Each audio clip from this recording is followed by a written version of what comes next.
I want to remain anonymous due to the nature of this story. See, I was in the Marine Corps. No, I wasn't in any special forces or anything unique per se. I was just a regular rank and file Marine. I was stationed at 29 Palms Marine Corps Air Ground Combat Training Center, MCAGCT for short. I wasn't the only one who has seen or experienced things in the training grounds and surrounding areas. I was told to keep my mouth shut, but I'm gonna die soon anyway, so even if they do come for me, it isn't going to make a difference. It was during early April, so the weather wasn't too bad. It wasn't hot during the day and it wasn't cold at night. I always enjoyed doing field ops during that time of the year. I got away from the dumb crap that we had to do day in and day out back on Mainside, and I was typically left to my own devices while out in the field. So late one night, me and a buddy of mine are doing fire watch for our section of the rest area. We had our rifles, plate carriers, helmets with our NVGs, night vision goggles, mounted on the front, and rifles with us. We also had 4 mags apiece of live ammo. That night, an artillery battalion was doing night practice, so you'd hear the echo of the guns followed by the sound of the shells hitting the ground and exploding. It just sounded like far-off thunder. Me and my friend were talking about just random crap when I flipped down my NVGs and saw movement out in the distance. At first I thought it was just the green tint of the goggles screwing with my head, but then I saw it again. I tapped my buddy and asked if he was seeing this. He flipped down his NVGs too and he nodded. "Yeah, but what is it? Coyote?" he asked. "No, too big to be a coyote. Besides, it looks like it's running around on 2 legs, I said back to him. That's when he tapped me and pointed out into the dark. "There's more than one, bro," he said. I looked to where he was pointing, and that's when I saw 4 or 5 other figures darting around in the dark. These things weren't that big. I'd say maybe 5'5", give or take. They also appeared to be very strong and built with massive arm and leg muscles. They were dark and their skin looked leathery. They had big dark eyes and no nose to speak of. Their mouth was wide and filled with razor-sharp teeth. They walked around hunched over with their arms dangling by their sides. Their arms themselves were massive. They ran at insane speeds, occasionally running on all 4. They had 4 fingers on each hand and the claws were long and sharp. It was like they had daggers on their fingers for nails. "Dude, I think they're getting closer." I nodded. "Yeah, I'm gonna go get the corporal up." He nodded and I raced over to where our corporal was sleeping and shook him awake. "Hey man, there's something out there. You need to come take a look." He cursed under his breath and sat up. "This better be good," he said as he sat up. That's when we heard gunfire. I raced back to my buddy who was frantically shooting into the dark. I looked and I saw these creatures out in the dark, maybe 400 to 300 yards away. As other Marines had woken up to the sound of my buddy shooting, the OIC, or officer in charge, came running up asking what the hell was going on. When we pointed to the creatures, he froze in place. About this time, we heard tons of gunfire suddenly erupt from another unit who was conducting training as well. When I looked back at where these things were, they were no longer there. Instead, they were running on all 4s directly at us. I raised my rifle and began to fire at them, as those with guns and ammo joined in, and the others who didn't ran back to get theirs. I lined up my sight with the closest one and began to fire into it. I saw chunks of its flesh get ripped off when I hit it, and it tumbled down. But without missing a beat, it regained its balance and kept sprinting at us. At that point, I knew our rifles were useless, but I wasn't going to leave my buddy. That's when I heard the OIC yelling for us to get back in the trucks and get the hell out of there and get back to Mainside. Me and my friend turned and booked it for our 7-ton. I flipped on the battery switch and my buddy cranked the truck on. As we began to start moving, I looked out the window in time to see these things reach the camp. A Marine who hadn't realized what was going on until it was too late was impaled by one of the creature's claws and fell to the ground. I watched as he tried to crawl away, but the thing leaned over and bit his upper torso and head completely off with a single bite. As we began to turn out of there, I saw a Humvee that had 3 of these things on racing towards it. The guy in the turret tried to flip the 50 cal around to unload into the creatures, but he wasn't fast enough, and one of them ripped him out of the turret and flung him to one of the others. He didn't have time to move before the thing sank its claws into his chest and began to eat him. I watched as the thing on top of the Humvee then jumped down onto the hood and shattered the bullet-resistant front glass and pulled out the mangled corpse of the driver, and run off into the desert with him. The remaining 3 Marines got out and made a run for our truck. I tapped my buddy to let them get on. They never made it. One by one, the things picked them off and ran off with them, their screams fading off into the desert. By the time we got back onto the main road, back to Mainside, and caught up with the rest of our unit, we noticed how active the night sky had become. There were helicopters everywhere with searchlights. We figured someone had called it in and they were trying to find the creatures or the missing Marines. Well, what was left of them anyways.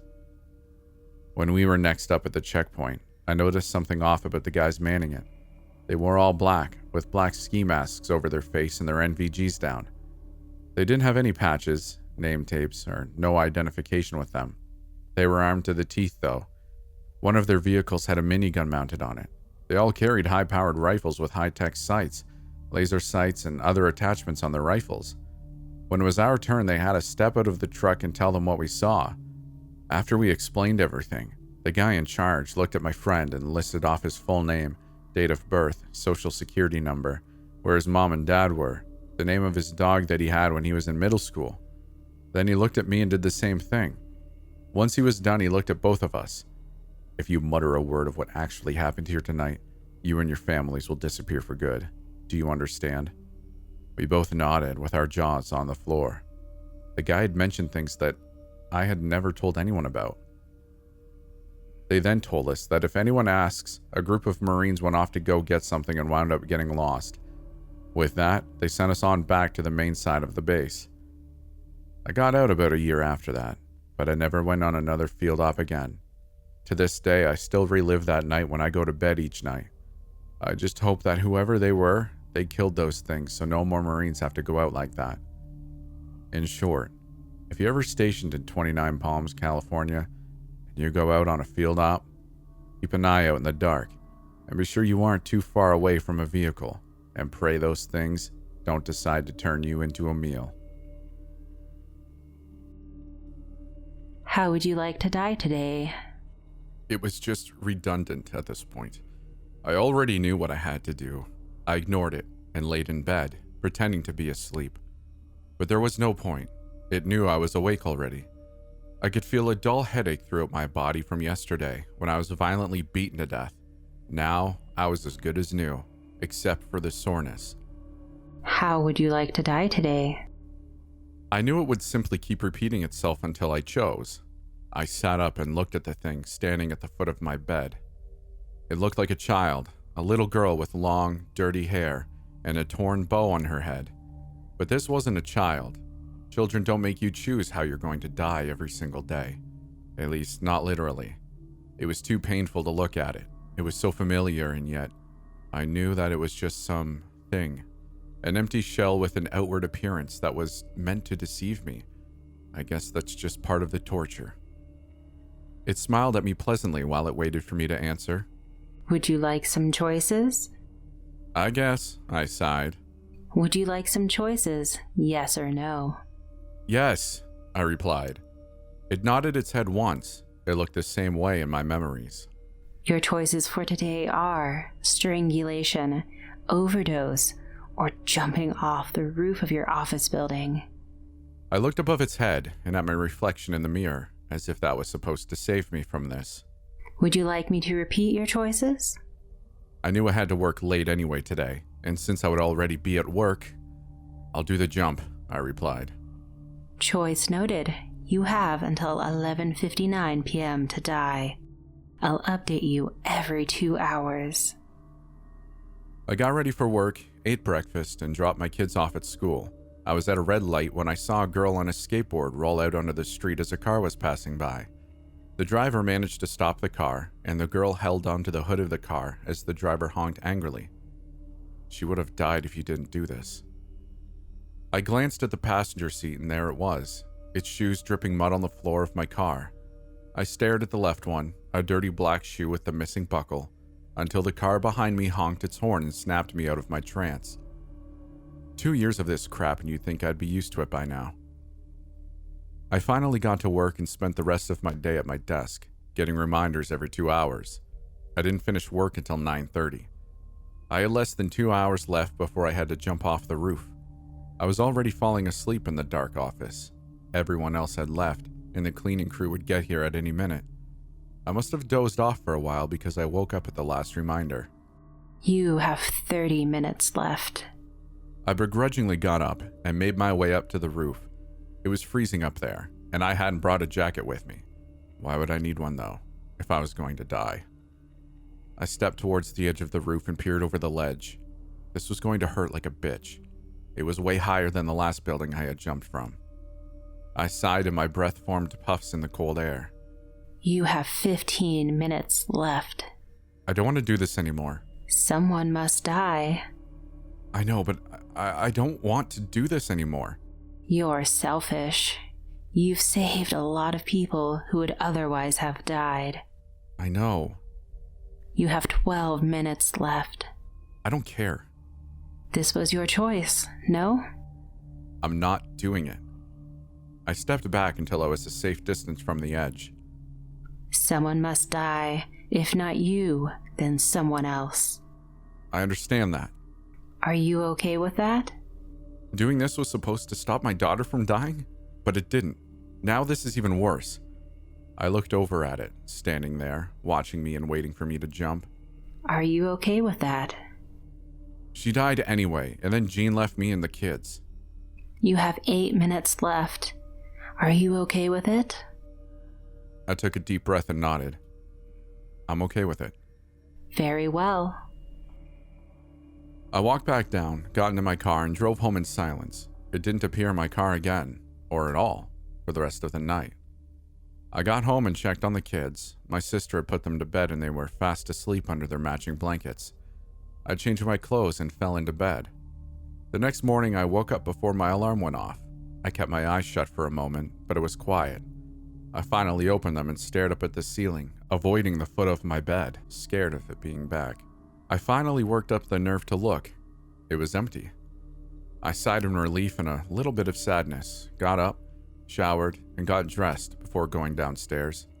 My sister had already left hours ago, and I saw Ben in the kitchen eating cereal. "Where's your sister?" I asked. "She's still sleeping." "What? Why didn't you wake her up?" I asked, looking at the time. "I tried. She didn't want to get up." I ran back down the hall. "Amelia, you need to get up now. It's time for school." I walked into the room and over to the bed where I pulled the covers down, revealing her head, her curls crushed up and messy from sleep. "Em." I shook her and she rolled over, but didn't get up. "Amelia, this isn't funny." I leaned over her and realized something. She wasn't breathing. I stared at her as she laid there still. Behind me, I heard a familiar voice. How would you like to die today? I stood up straight and turned around slowly to look at it. It was even worse than I thought. It looked different now. Short, messy brown curls instead of the long brown hair. It was a new face, a new everything entirely. I stared at it, and I couldn't get my lips to move. Of course it wasn't over. The torture had just been turned up a notch. How would you like to die today? A little background first. I was serving a 15-year sentence in a penitentiary in southern Arizona. What I was in there for isn't important. During my stay there were countless things that happened that no one could explain, and even more that no one wanted to know more about. It all started with a prison legend. Supposedly, years ago, something awful and unexplainable happened in the prison. Every morning we'd be woken up and expected to stand near the front of our cells while guards visually confirmed we were present and accounted for. Apparently, about a year before I got sent there, the most brutal and unexplainable thing happened during one of these routines. A man who had a cell to himself looked very off during his check. When a guard pulled over another guard to help him check it out, they found it wasn't actually the prisoner they were expecting at all. It was a totally different man. This man was wearing the skin of the other man over him, loosely fitting draped over him, apparently looked like a real monster. The scariest things were, though, was the guy wearing the skin was not an inmate. They had no idea how he even got into prison, let alone a cell. What's worse is that they couldn't even figure out who the hell he was. He wasn't documented anywhere. And what's worse than that, they never even found the body of the man of the skin he was wearing. Pretty grisly stuff, I know. And I realize that's not the go-to definition of a skinwalker, but that's what the prison called him.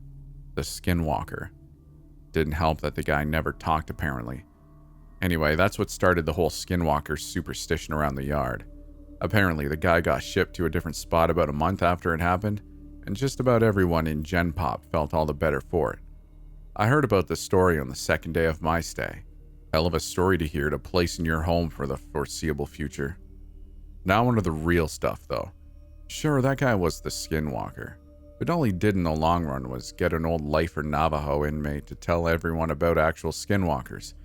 It seemed like a lot of the prison culture actually revolved around them. Now, apparently, skinwalkers are tricky to point out on the spot, but if you manage to survive around one for more than a minute or two, almost everyone can tell the mannerisms are all off.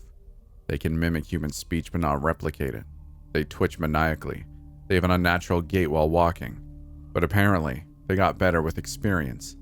The old Navajo guy, his name is Carl, said that he was sure there was an actual one among the prisoners, slowly picking us off over the years. He called it the Grand Master Skinwalker at one point. Apparently, he thought it had human mannerisms down so well that you might not even be able to tell it was your cellmate for a day or two. It had to be good, he posited one night. He would expect a skinwalker to jump at any opportunity for a kill, but this one realized it had a revolving door of people to kill coming to it, and masterfully bided its time, as Carl thought, for years. A lot of guys found humor in it. A lot more were really on edge about it. Every once in a while in prison, people snap. Sometimes you'll find your cellmate swinging in front of your bunk, strung up around the neck by his pant leg. Sometimes you just can't take it anymore. But in our yard, people tended to snap in a very special way. It wouldn't be an outburst at dinner or a silent suicide in the night. Guys would just stop talking, hunch over and shuffle around. Any friendships they had would be mostly out the window. They would turn into a loner during rec time. They would let their hair hang in front of their face. No one liked to talk about it. Like, if they did, it would happen to them next. I felt the same way. I didn't know if it was a skinwalker or just people going crazy, but I didn't want to find out.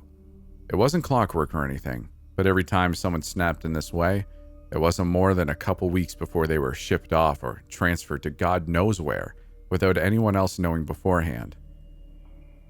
Then there was the nighttime occurrences. Short, loud bursts of sound echoed through my cell block during all hours of the night on a regular basis. It sounded like a mix between a pig's dying squeals and nails on a chalkboard. Just another thing no one liked to talk about. Even scarier were the shadows and footsteps. The block was dimly illuminated in the night by a few lights hanging from the ceiling outside the cells. I myself saw shadows flit across the wall on a regular occasion, when there were definitely no guards near my cell. One time near the end of my sentence, I woke up, looked at my back wall and found a perfect silhouette of a person standing there. But when I looked, my bunkmate was asleep, and no one was outside my cell. And the footsteps? Everyone hated the footsteps. They were the scariest part in the night. Sometimes, more rarely than the shadows, you would hear ungodly fast footsteps. They sounded like wet feet slapping on tile floor. Whatever caused them would fly from one end of the block to the other in a dead sprint. Whatever it was inhumanely fast. If you happened to be awake before it started, by the time you heard the footsteps on one side of your cell and whipped your head around to see the thing run by, it sounded like it was 3 cells past you. Everyone hated the footsteps. I agreed. I thought they were the worst. I was released from that place about a month ago, and I have more stories than I can count. I swear it was nearly my turn. About a week before I was discharged, my cellmate and a good friend of mine snapped. In the same kind of way, I didn't sleep for an entire week. Well, I did sleep, of course, but never for more than a few minutes at a time. Never turned my back on the guy. The scariest thing? I woke up one night to him somehow snaking his body through the bars of our cell. For reference, I couldn't get anything past my shoulder through them. The worst part, though, he was coming back into our cell. On the day of my release, I didn't say a word to him, just left. He seemed fine with it, so was I. I had to make it through. I had made it through 15 years of prison fights, gang disputes, and for all I know, skinwalker abductions. I left through the front gates a free man. As I walked along the fence for the rec yard, I spotted my cellmate standing off on his own, like he had for the last week or so. I shook my head, not even really sure if it was him anymore. I took one last look over the yard, this time from the other side of the fence. I wish I hadn't. There, standing off on his own, on the other side of the yard, was Carl, slouched over, eyeing the other inmates and twitching maniacally. Thank you for making it this far. I'd like to encourage you to subscribe if you like my content. If you'd like to follow me and want to be involved in what I'm doing / talk to me, follow me on Twitter or Instagram. If you'd like an offline experience, check out the podcast, The Midnight Podcast. And if you're at all inclined, I've got some merch out there to be purchased if you'd like to support the channel. Thank you for listening, and we'll see you in the next video.